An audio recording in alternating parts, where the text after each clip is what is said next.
The shuttle doors opened with a soft hiss and Jake Morrison stepped onto the platform of Xenar Academy. He carried only a small bag with him, filled with items from Earth that he hoped would help break the ice with his new students. His superiors back home had warned him this would not be easy. Humans were feared across the galaxy, and for good reason. Jake was not a soldier or a diplomat. He was a teacher from a small town in Colorado, someone who had spent 15 years helping children learn about the world around them. When the call came for volunteers to join the cultural exchange program, he had hesitated for only a moment before signing up.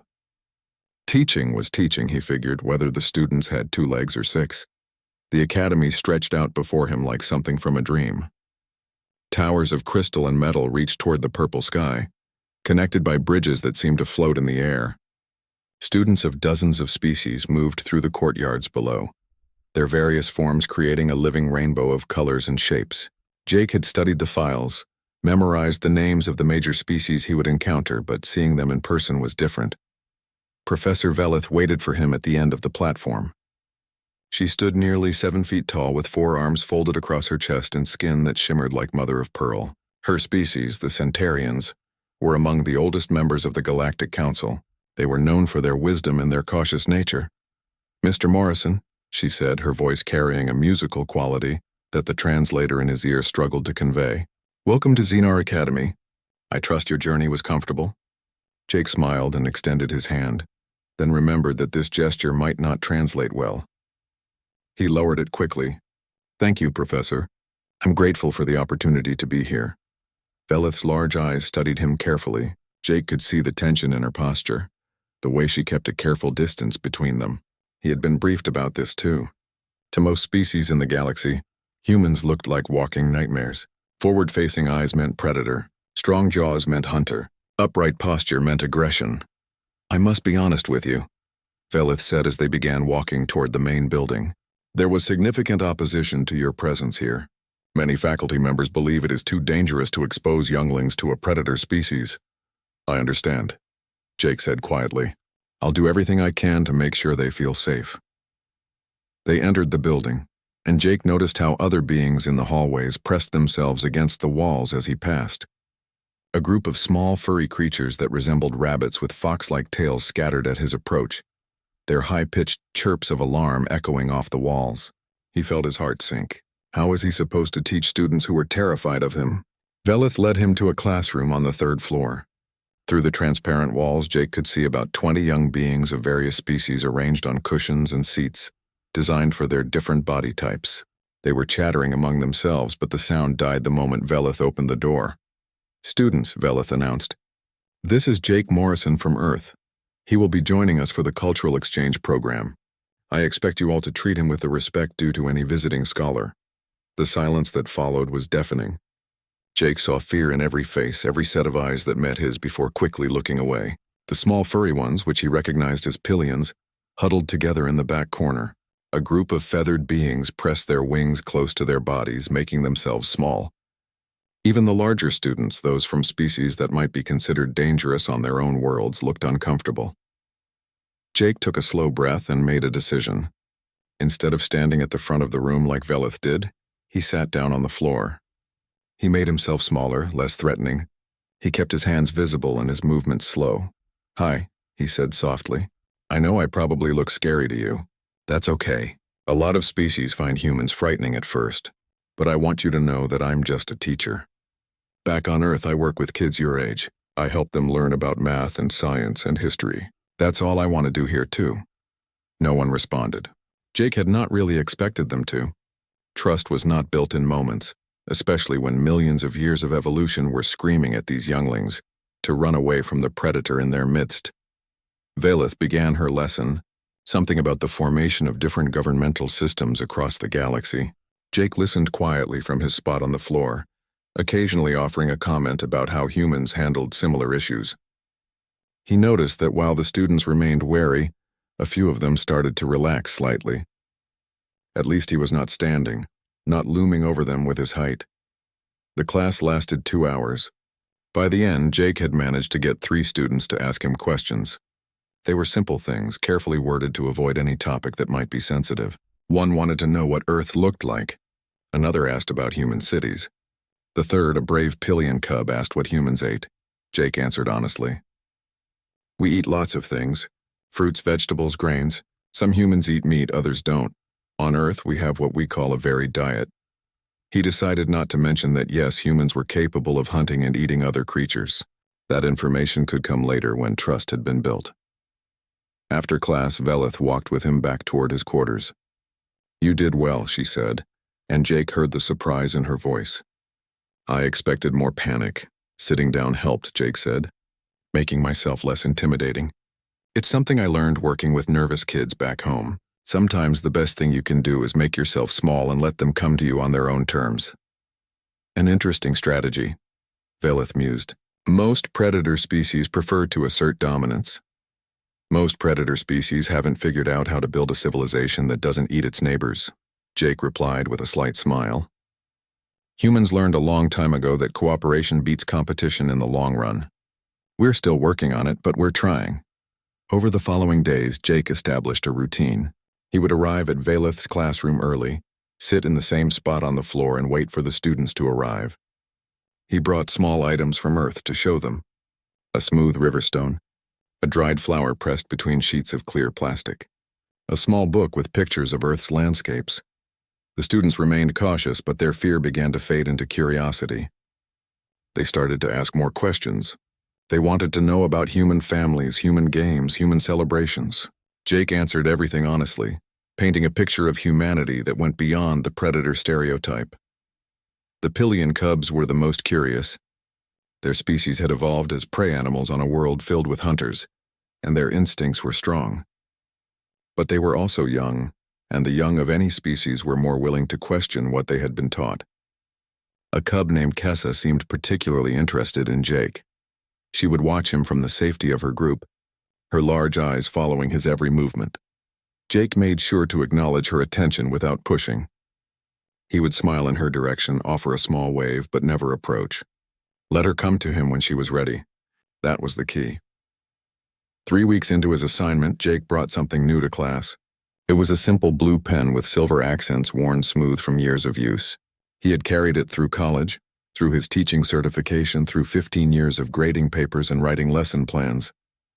It was just a pen, but it was his pen, and he thought it might be interesting to the students. This is how humans used to write before we had computers everywhere, he explained, holding it up for everyone to see. We still use them sometimes because there's something nice about putting pen to paper. It feels more real, more permanent. He set the pen down on the floor in front of him and leaned back. Anyone want to try it? The room was silent for a long moment. Then slowly, Kessa stood up. Her companions tried to pull her back, their soft chirps of warning clear even without translation. But Kessa shook them off and took a step forward. Then another. Then another. Jake held perfectly still, barely breathing. Velith stopped her lecture mid-sentence, watching with wide eyes. Kessa reached the pen and paused, looking up at Jake. He smiled and nodded slowly, encouragingly. The small pillion reached out one paw and touched the pen. When nothing bad happened, she picked it up, turning it over in her paws with growing confidence. Would you like to try writing with it? Jake asked softly. Kessa nodded, and Jake slowly pulled a piece of paper from his bag. He showed her how to hold the pen, how to make marks on the paper. Her first attempts were shaky, but soon she was drawing simple lines and curves, fascinated by the way the ink flowed. Other students crept closer, drawn by curiosity. If Kessa was safe, maybe they could be too. By the end of class, 5 students had tried Jake's pen. 5 students had approached the human without fear. It was a small victory, but Jake knew that small victories were how wars were won. Not the wars of weapons and violence, but the wars against fear and misunderstanding. Those wars were won one person at a time, one moment of trust at a time. As the students filed out, Kessa approached him one more time. She held out the pen, offering it back. You can keep it for now if you want, Jake said. Bring it back next class. Kessa's eyes went wide with surprise and delight. She clutched the pen to her chest and scurried off to join her friends who gathered around. The morning sun cast strange shadows through the crystal towers of Xenar Academy. Jake had been at the school for 6 weeks now, and the routine had become comfortable. He woke early, prepared his lessons, and made his way to Velith's classroom with a collection of items from Earth, that might spark conversation and curiosity. Kessa had kept his pen for 3 days before returning it during class. She had approached him shyly, holding it out with both paws, but Jake had seen something different in her eyes. The fear was gone, replaced by something that looked almost like friendship. He had thanked her and then, after a moment of thought, had given her a different pen to keep. A green one from his collection, less worn but just as functional. The other Pillion cubs had watched this exchange with great interest. If Kessa could trust the human, maybe they could too. Within days, 2 more cubs had approached Jake to ask questions. Their names were Pim and Nara, siblings who had been born on a transport ship between star systems. They were smaller than Kessa, with lighter fur and more nervous energy. Jake treated them the same way he treated Kessa. Gentle voice, slow movements, respect for their space. He never reached toward them unless they came to him first. He never stood when they were close, always keeping himself at their level or below. These small acts seemed to matter more than any words he could say. The other species in the class were watching too. A young Seniorian named Kix, whose people resembled large flightless birds with brilliant blue and green feathers, had started sitting closer to where Jake usually positioned himself on the floor. Kix never spoke directly to Jake, but he listened intently whenever the human talked about Earth. Velith had noticed the changes in her classroom. She had taught for 3 decades, and she knew when something significant was happening. The fear that had dominated those first few weeks was fading. Not gone, not entirely, but fading. Her students were learning something that no textbook could teach them. They were learning that fear could be questioned, that instinct could be overcome, that different did not always mean dangerous. One morning, Jake brought a new item to share. It was a small music player loaded with songs from Earth. He had chosen carefully, avoiding anything too loud or aggressive. Instead, he had selected gentle melodies, instrumental pieces that spoke of peace and beauty. Music is important to humans, he explained to the class. We use it to express feelings that words can't quite capture. Every culture on Earth has its own music, its own instruments, its own songs. He played a soft piano piece, something classical and calm. The notes filled the classroom, and Jake watched as his students reacted. Some looked confused, unsure what to make of these organized sounds. Others seemed entranced, their bodies swaying slightly to the rhythm. Kessa moved closer, drawn by the music. She sat down next to Jake, close enough that their shoulders were almost touching. Pim and Nara followed their friend's lead, settling on Jake's other side. The 3 cubs listened to the music with their eyes half closed, their bodies relaxed in a way Jake had never seen before. When the song ended, Kix spoke up for the first time. His voice was high-pitched and melodic, well suited to his people's natural talent for mimicry. Do all humans make sounds like that? Some do, Jake said.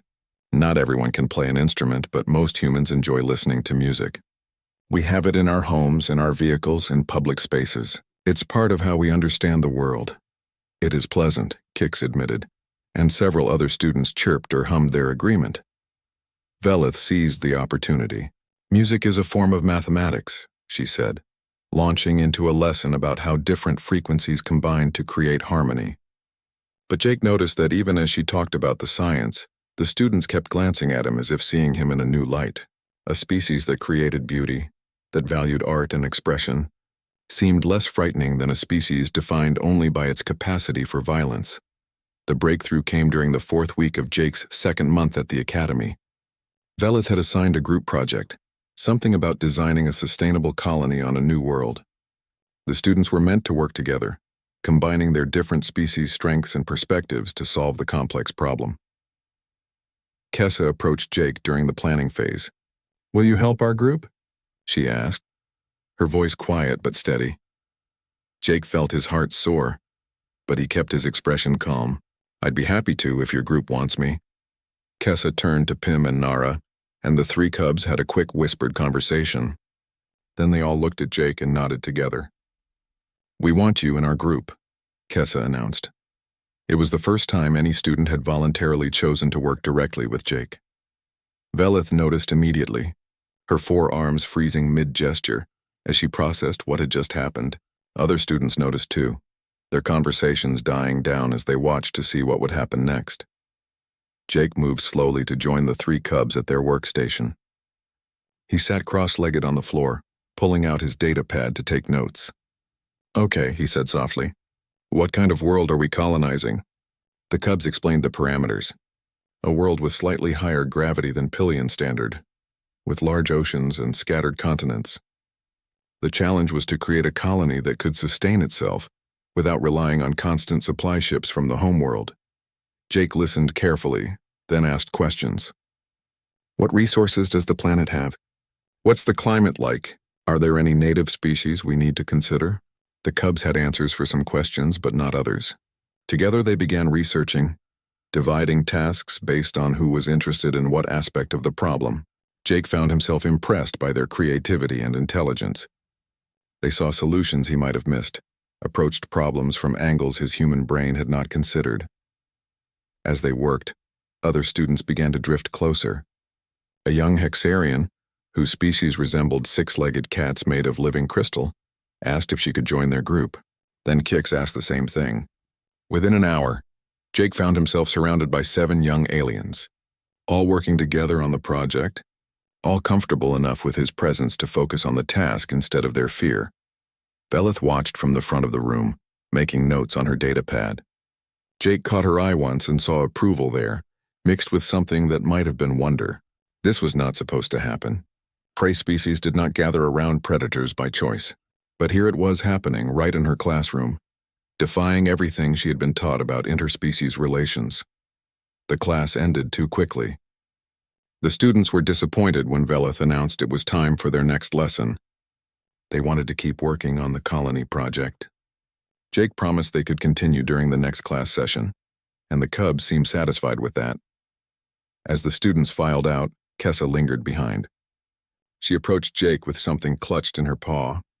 "This is for you," she said, holding it out. It was a small carving made from what looked like compressed plant fiber. The craftsmanship was rough, clearly the work of young hands, but Jake could see that it was meant to be a human figure. Kessa had carved him, capturing his basic shape and posture. "This is beautiful," Jake said, his voice thick with emotion. "Thank you, Kessa, I'll treasure it." The small Pillion's face brightened, her large eyes shining. "You are not scary," she said simply. "You are nice. I wanted you to know that." After she left, Jake sat alone in the classroom for a long moment, turning the small carving over in his hands. He had come to Xenar Academy hoping to build bridges between species. He had not expected those bridges to be built by children who saw past fear to the person underneath. Velith returned to the classroom and found him still sitting there. "That was significant," she said, gesturing to the carving. "Pillions only create art for those they consider family." Jake looked up at her, surprised. "Family? Their social bonds are strong," Velith explained. "They form tight-knit groups based on trust and affection. If Kessa made that for you, it means she has accepted you into her circle. In her mind, you are no longer a predator. You are simply Jake, someone who deserves her care." Jake felt tears prick his eyes but blinked them away. "I don't know what to say." "Say nothing," Velith advised. "Just continue being who you are. These younglings are teaching us all a valuable lesson about the nature of fear and trust. I suspect the Galactic Council will be very interested in my reports." Over the next few weeks, Jake became a regular part of the classroom community. Students sought him out to ask questions about Earth, about human culture, about his own experiences. He shared stories about his life back home, about teaching children who sometimes struggled to learn, about the satisfaction of watching someone finally understand a concept they had been wrestling with. He told them about Earth's history, carefully editing out the more violent parts but not hiding that humans had fought wars and made mistakes. "We're not perfect," he admitted. "No species is. But we keep trying to be better. That's what matters." The cubs started a tradition of gathering around Jake during breaks. They would sit with him, sometimes in silence, sometimes chattering about their own lives and interests. Kessa remained the boldest, often leaning against Jake's leg or arm while she talked. Pim and Nara were more reserved but still comfortable in his presence. Other students noticed this and began to reconsider their own fears. If the Pillions, with all their prey instincts and evolution. 3 months had passed since Jake Morrison first stepped into Velith's classroom. The change in atmosphere was remarkable. Students no longer pressed themselves against the walls when he entered. Some even called out greetings, using the English words he had taught them. The fear had not vanished completely, but it had transformed into something manageable, something that did not prevent connection. Jake had fallen into a comfortable pattern. He would arrive early each morning, set up his materials for the day, and wait for the students to filter in. Kessa was always among the first, usually carrying the green pen he had given her. She kept it on a cord around her neck, wearing it like a badge of honor. Pim and Nara followed close behind, along with Kix and several other regular students who had formed what Velith jokingly called Jake's fan club. Today was different, though. Today, Velith had announced she would be teaching a complex lesson about comparative civilizations and economic systems. It was the kind of topic that usually made students drowsy, full of abstract concepts and theoretical frameworks that were hard to grasp. Jake had offered to sit in the back and observe, giving Velith full control of her classroom. The lesson began as expected.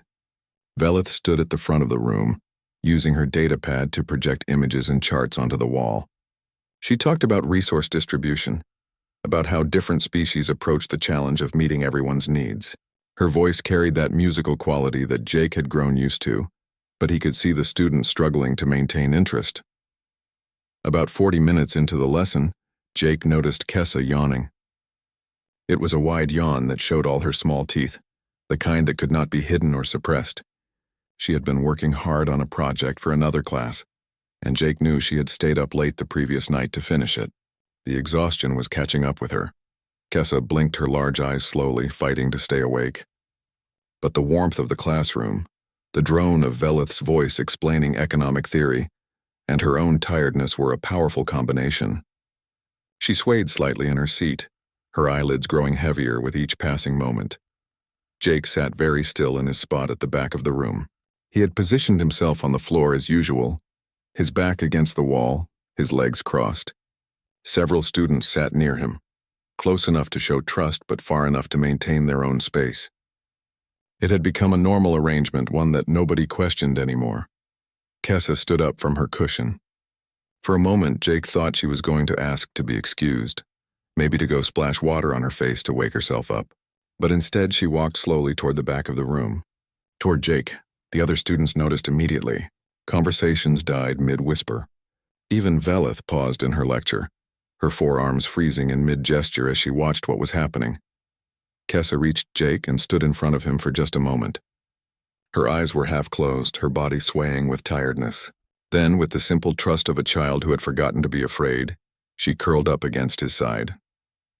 She pressed her small body against his leg, rested her head on his knee, and within seconds she was asleep. Jake stopped breathing. He was terrified to move, terrified to do anything that might disturb this moment. His heart pounded in his chest, but he forced himself to remain calm and still. This was trust on a level he had hardly dared to hope for. This was a prey species, exhausted and vulnerable, choosing to sleep in the presence of a predator because she felt safe with him. Velith stood frozen at the front of the room, staring at the scene with wide eyes. Every student in the class had turned to look. The silence stretched, becoming thick and heavy with significance. Then Pim stood up. The small male pillion had been watching his friend with concern, but now he made a decision. If Kessa felt safe with Jake, then he did too. He walked to the back of the room and settled down on Jake's other side, curling up in a similar position. Within moments, he too was asleep. Nara followed moments later. She was the most cautious of the three cubs, the one who always held back and observed before acting. But she trusted her siblings and she trusted Kessa. If they said the human was safe, then he must be. She found a spot near Jake's crossed legs and curled up, her breathing soon falling into the slow rhythm of sleep. 3 Pylian cubs, sleeping peacefully against a human. Their small paws rested on various parts of Jake's clothing, small points of contact that anchored them to him. Kessa's paw had found its way to his hand, where his pen lay loosely in his fingers. She gripped it gently, holding on to it like a security blanket. Jake looked up and met Velith's eyes. He saw shock there and wonder, and something that might have been fear. But not fear of him, fear of what this moment meant, of how much it challenged everything the galaxy believed about predator and prey species. The professor slowly lowered her arms. When she spoke, her voice was barely above a whisper. This should not be possible, nobody responded. What could they say? The evidence was right there in front of them. 3 small bodies rising and falling with peaceful breath, completely relaxed in the presence of a being their instincts should have told them to flee from. Jake finally found his voice. "Should I move them? Take them to a rest area?" "No," Velith said quickly. "Do not disturb them. This is important. This needs to be witnessed." She pulled out her datapad and began taking notes, recording what she was seeing. Other students did the same, pulling out their own devices to capture images and observations. Jake understood why. This was history happening in real time. This was proof that the barriers between species were not as solid as everyone believed. The lesson continued, but in a muted way. Velith kept her voice low, mindful of the sleeping cubs. She abandoned her original topic and instead began talking about the nature of trust, about how societies were built on the foundation of beings believing in each other's good intentions. Jake listened with half his attention. The rest focused on the small bodies pressed against him. He could feel their warmth, the slight weight of them, the gentle grip of their paws. He felt a fierce protectiveness rise in him, a desire to keep them safe from anything that might harm them. It was an emotion he recognized from his years of teaching. It was how he felt about all his students, human or otherwise. But this was different. These cubs had given him something precious. They had given him trust so complete that they could surrender consciousness in his presence. They had looked at him and seen not a monster, but a friend, someone safe, someone who would protect rather than harm. Kix raised his feathered crest in a gesture Jake had learned meant curiosity. "Professor Velith, why is this significant? The human Jake has been here for months. We know he is not dangerous." Velith turned to look at her student, her expression grave. "You know this because you have observed him and learned to question your instincts. But what you are witnessing now goes beyond conscious choice. Those cubs are sleeping. Their conscious minds have surrendered to exhaustion. And yet they do not wake in panic. They do not flee. Their deepest instincts, the ones that should be screaming danger, are silent." She gestured toward Jake and the sleeping cubs. "This means their minds have been completely rewritten in regards to this human. He is no longer coded as a threat at any level, not consciously, not unconsciously, not instinctively. They trust him the way they would trust their own parents." The weight of her words settled over the classroom. Students looked at each other, processing what this meant. If Pillions, whose survival had depended on fear of predators for millions of years, could learn to overcome that fear so completely, what did that say about the nature of fear itself? A Hexarian student named Lyra spoke up, her crystalline voice chiming softly. "Does this mean all fear is learned? That we could all overcome our instincts if we tried?" "Not all fear," Velith corrected. "Fear serves a purpose. It keeps us alive in genuinely dangerous situations. But fear of the unknown, fear of the different, that can be overcome with exposure and understanding. These cubs have learned that this particular human is safe. Their instincts have adjusted to match reality rather than assumption." Jake shifted slightly, trying to ease a cramp in his leg without disturbing the sleeping cubs. Kessa murmured in her sleep, her grip tightening on his pen for just a moment before relaxing again. Jake froze until she settled, then carefully returned to his previous position. The class continued for another hour. Students asked questions, discussing the nature of fear and trust and how different species interacted. It was the most engaged Jake had seen them in any lesson, their interest sparked by the living example sleeping peacefully at the back of the room. When the lesson finally ended, Velith faced a dilemma. The cubs were still deeply asleep and the next class would be arriving soon. She made a decision quickly, sending a message to her next group of students that class would be held in a different room today. This room for now belonged to the sleeping cubs and the human who kept watch over them. Students filed out quietly, many of them pausing to take one last look at the scene. Some looked confused, others thoughtful, still others amazed. But all of them looked at Jake with new eyes, seeing him not as the dangerous predator they had first met, but as someone who could be trusted with the most precious thing any species had, their children. Jake sat alone, airy caution, Cuddy. The images spread across the galactic network within hours. 3 Pillion cubs sleeping peacefully against a human, their small paws resting on his clothing, their faces calm and content. The images should have been impossible. They violated everything the galaxy understood about prey species and predator species. Jake woke the next morning to find his communication device flooded with messages. Some were supportive, congratulating him on his breakthrough with the students. Others were hostile, accusing him of manipulation or worse. A few were threats from beings who believed humanity should never have been allowed to join the galactic community. He read through them all, his stomach churning. He had known his presence at Xenar Academy was controversial, but he had not realized how deep the opposition ran. There were entire political movements dedicated to limiting human expansion into the galaxy, groups that saw his species as a threat to be contained rather than friends to be welcomed. Professor Valeth found him in the cafeteria, picking at his breakfast without much appetite. She settled across from him, her forearms folded on the table, her expression serious. "I owe you an apology," she said without preamble. "I knew the images would cause a reaction, but I did not anticipate how strong it would be." "You are receiving threats, yes?" Jake nodded. "A few. Nothing I can't handle. The Academy administration is taking them seriously. They are increasing security around the campus and monitoring all communications. You are safe here." "I'm not worried about my safety," Jake said quietly. "I'm worried about what this means for the exchange program. If people are this upset about me being here, will they shut the whole thing down?" Veleth was silent for a moment, considering. "There are calls for that, yes. But there are also voices defending the program, pointing to your success with the students as evidence that it should continue. The Galactic Council is divided. What do you think will happen?" "I think they will call for a hearing," Veleth said. "They will want to examine what happened, to hear testimony from multiple sources.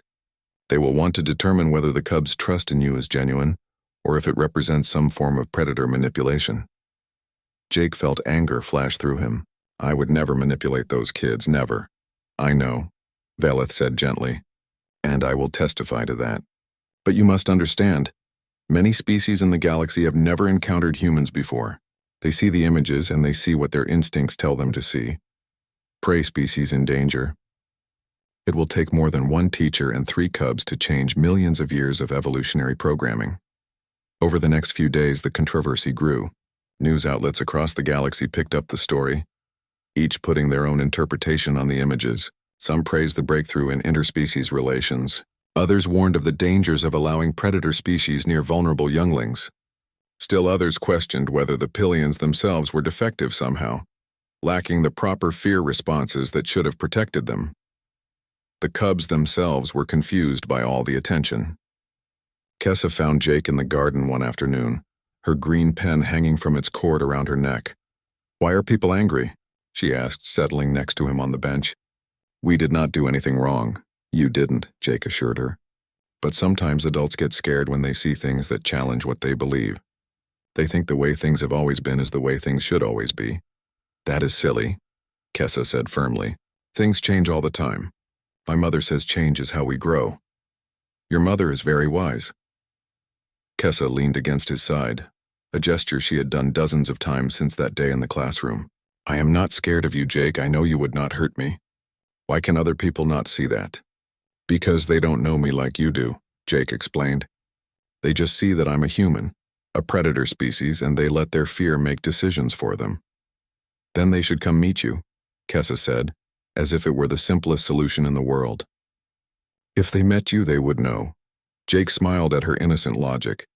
If only it were that easy. But he knew that fear was not rational, that it did not respond to simple solutions. Fear was a wall that had to be climbed slowly, brick by brick, person by person. The hearing was scheduled for 2 weeks later. Jake would have to travel to the Galactic Council headquarters, a massive station that orbited a neutral world at the center of known space. He would have to stand before representatives from hundreds of species and defend not just himself, but the entire concept of human galactic integration.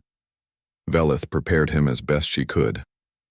She explained the different factions on the council, who would be sympathetic and who would be hostile. She helped him organize his thoughts, practice his testimony, anticipate difficult questions.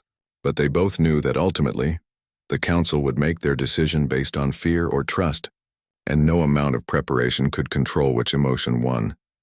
The students organized a surprise for Jake 3 days before he was scheduled to leave. He walked into the classroom to find it decorated with drawings and messages from every student he had worked with over the past months. The walls were covered with images of Earth, of humans, of Jake himself. Messages in a dozen different languages expressed support and friendship. Kessa stood at the center of the room, holding a large scroll. "We made this for you," she announced, "to take to the council, to show them who you really are." Jake unrolled the scroll carefully. It was a compilation of testimonials from students, each one describing their experiences with him. They talked about his patience, his kindness, his willingness to listen and learn. They described how he had helped them overcome their fear, not through manipulation or force, but through simple, consistent decency. At the bottom of the scroll, Kessa and her siblings had left their paw prints in colored ink, a traditional Pillian gesture of familial bond. They considered Jake family now, and they wanted the galaxy to know it. Jake felt tears prick his eyes. He looked around at the young faces watching him, these students who had given him so much more than he could ever give them in return. "Thank you," he managed to say. "All of you. This means everything to me." The journey to the council headquarters took 2 days. Jake traveled alone, spending the time reviewing his testimony and trying to calm his nerves. He had taught hundreds of students over his career, had given countless presentations and lectures. But this was different. This was not about grades or curriculum. This was about the future of human-galactic relations, about whether the bridge he had helped build would be allowed to stand or torn down by fear. The hearing chamber was enormous, a circular room with seats rising in tiers around a central platform. Representatives from member species filled those seats, hundreds of beings of every imaginable form. Jake felt small standing on that platform, acutely aware that he was just one human facing the judgment of the entire galaxy. The proceedings began with Veleth's testimony. She described the cultural exchange program, the initial challenges, the slow building of trust. She showed the council her detailed observations of Jake's teaching methods, his interactions with students, the careful way he had earned their confidence rather than demanding it. Then she showed the images. The chamber fell silent as the pictures appeared on the screens. 3 cubs sleeping peacefully against a human. Veleth let the silence stretch, let the representatives process what they were seeing. "This," she said finally, "is what trust looks like. This is what happens when fear is overcome not by force or manipulation, but by patience and genuine care." These cubs were not drugged. They were not hypnotized. They were simply tired younglings who felt safe enough to sleep in the presence of someone they had learned to trust. The opposition faction presented their case next. They brought experts who talked about predator manipulation strategies, about how some species used false friendship to lower prey defenses before attacking. They suggested that Jake was either consciously or unconsciously using similar tactics, that the cubs were in danger even if they did not realize it. They showed footage from Earth's history, carefully selected to highlight humanity's violent past, wars, hunts, demonstrations of human physical capabilities. They painted a picture of humans as barely civilized predators who could not be trusted with the safety of more peaceful species. Jake listened to it all, feeling his anger grow but keeping it controlled. When his turn came to testify, he spoke from the heart. "I'm not going to tell you that humans are perfect," he began. "We're not. We have a violent history. We've made terrible mistakes. We've hurt each other and hurt our world. All of that is true." He paused, looking around at the faces watching him. "But we've also learned. We've grown. We've built a civilization based on the idea that we can be better than our worst impulses. We've learned to choose cooperation over conflict, to value life beyond our own species, to see the universe as something to explore and understand rather than conquer." He pulled out the scroll his students had made. "These are testimonials from the younglings I've taught over the past months. I'd like to read some of them to you." For the next 30 minutes, Jake read from the scroll. He shared the words of students who had overcome their fear, who had learned to see humans as potential friends rather than enemies. He read Kessa's words last, her simple statement that Jake was family now, that she trusted him completely. The images. Jake returned to Xenar Academy to find himself something of a celebrity. Students he had never met knew his name. Faculty members who had previously avoided him now sought him out for conversations.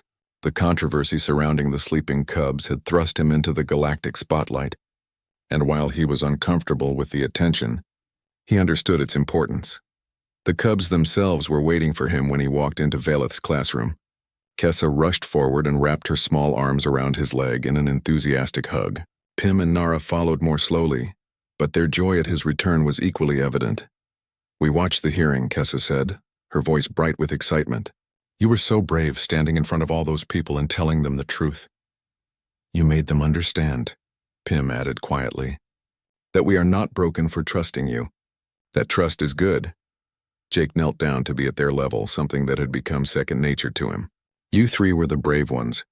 You took a chance on someone different, someone scary, and you gave me the opportunity to prove that fear doesn't have to control us." Other students gathered around, eager to hear about his experience at the council headquarters.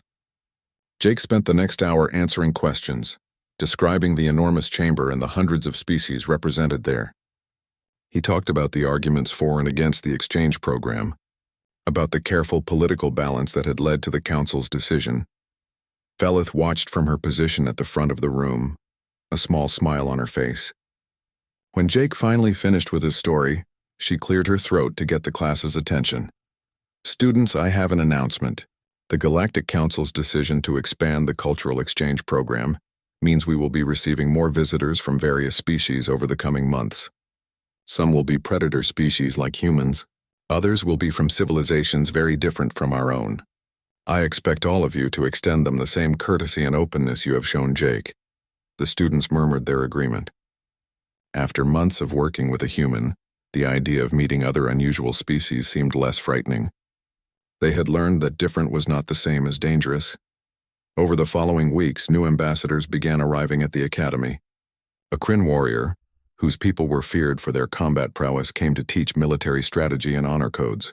A Velaran merchant, from a species that communicated primarily through color changes in their skin, came to teach economics and trade.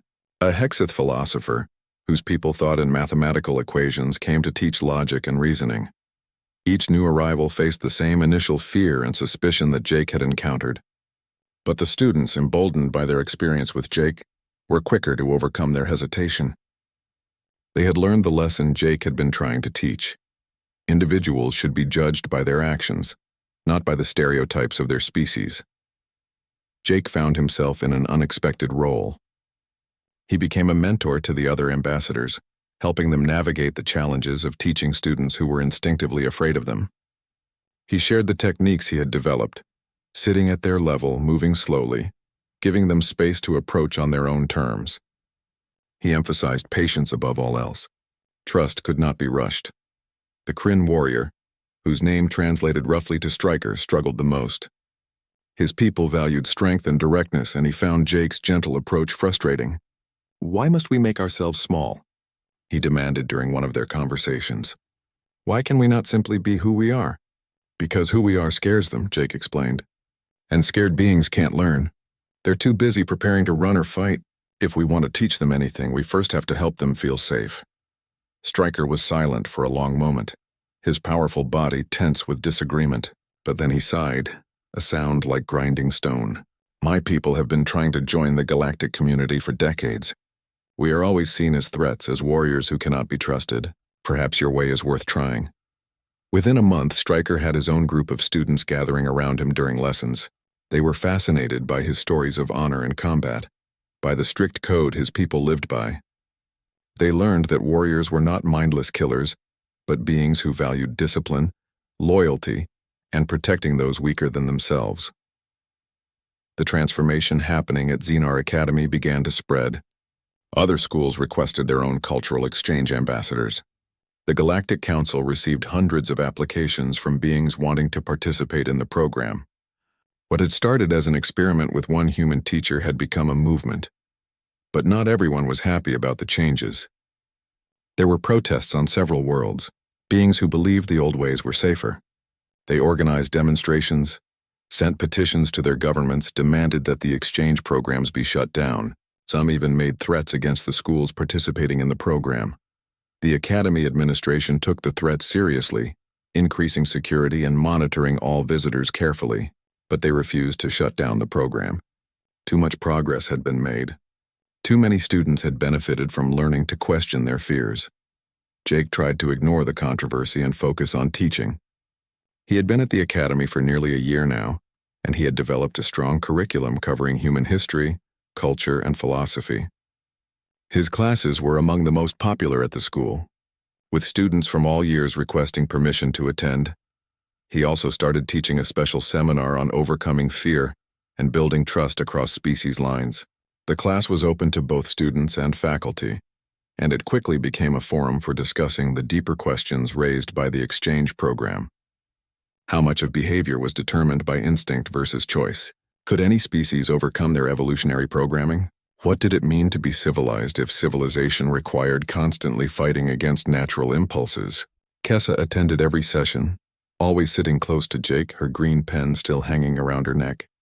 She had become something of a spokesperson for the students who supported the exchange program, giving interviews to galactic media and speaking at school assemblies. Her simple message of, "Just meet them and you will see," resonated with younglings across the galaxy. One evening, as Jake was packing up after class, Kessa approached him with a serious expression. "Jake, can I ask you something?" "Of course. Will you stay at the academy? Or will you go back to Earth soon?" Jake had been wondering the same thing. His initial assignment had been for 1 year, and that time was almost up. He could request an extension, but he also missed home. He missed the mountains of Colorado, the familiar faces of his friends and family, the simple comfort of his own culture. "I don't know yet," he admitted. "I love teaching here. I love working with all of you. But I also miss my home." Kessa nodded slowly. "That makes sense, but I hope you stay. There is still so much to learn." Jake smiled and gently touched the top of her head, a gesture she had come to enjoy. "Even if I leave, other humans will come. The program is bigger than just me now. And you know what? That's exactly how it should be." This was never about one human proving something. It was about opening doors for everyone who comes after. In the end, Jake decided to stay for another year.